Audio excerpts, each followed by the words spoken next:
Welcome to Uniquely Civil War, a production of the George Tyler Moore Center for the Study of the Civil War at Shepherd University. Welcome to Uniquely Civil War. I'm Dennis Frye. Boy, do we have something special to share with you today, and that is a work in progress, Behind me here, this is a view of Sharpsburg, Maryland. Sharpsburg. Now you know that name and you know its association with the Antietam battlefield. But what we have here is a National Geographic artist, John Bonner, retired, working on a visual for the town of Sharpsburg to represent the history of the town. And so this is truly something we wouldn't see. You would come to Sharpsburg and be able to see this mural completed probably in just a few days. But to actually see the artist and the artwork in progress makes this uniquely Civil War. So John, how long have you been working on this? 5 weeks.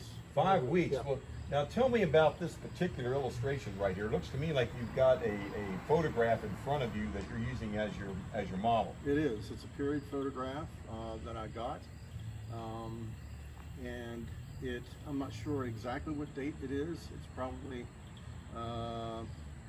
maybe early 1900s, late 1800s, early 1900s. Right out, sometime after the Civil War. Oh, yeah. Of course, the thing is, Sharpsburg hadn't changed much since the Civil War. So basically, No. you're seeing pretty much almost a Civil War type landscape. Exactly. You have, at this point in time, the roads are dirt and the sidewalks are maybe some stone here and there, but the utilities aren't there. There's certainly the hard surface that we see today is not there.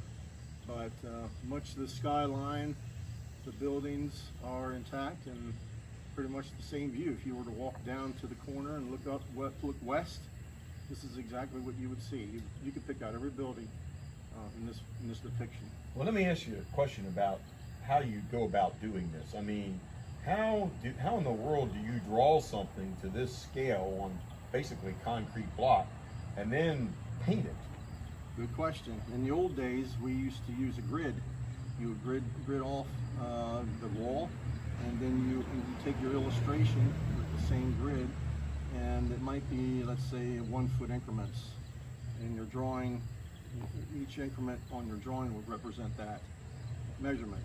In this case, technology has taken us to a different level. So what I did in this case was to measure the wall, took accurate measurements, take those numbers and plug them into a computer, into Photoshop, namely, and then took I had actually done an original sketch and had laid that out and scanned it, and then I fit that on, scanned it into the computer, and then I fit that within the parameters of the measured units that I had taken from this wall.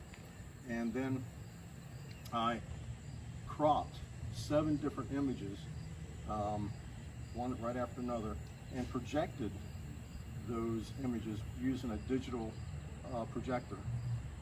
And I did it at nighttime. So you were able to scale it exactly the way it fits the measurements, and everything comes out right. The letters in the wording, "Welcome to Sharpsburg," are nice and straight. And you don't have to use any grid, so it's a little bit faster, a little bit easier on the artist. So technology being applied to do historic rendering. Yep. Wow. Well, tell me about your color scheme. What, of course, you know, there's many different varieties of color that we see in Sharpsburg today, but Right. this is it draws you in. So how did you decide upon these colors? Okay, well, that's a good question. Looking at the overall wall itself, we wanted to start off transitioning from a sepia color, move into a full color where the central parts are "Welcome to Sharpsburg," which is the telling part of the story itself here on the wall, and then go back into a sepia presentation. So from sepia to full color, back to sepia. So from sepia giving you a sense of antiquity, of the old, into the modern with the full color, and then reverting back into antiquity once again. Indeed. Yeah, very exactly. nice. So This is located right here just off the square, and for those of you that are familiar with Sharpsburg, one of the landmarks in downtown Sharpsburg is Nutter's Ice Cream. And so this is right across from Nutter's Ice Cream.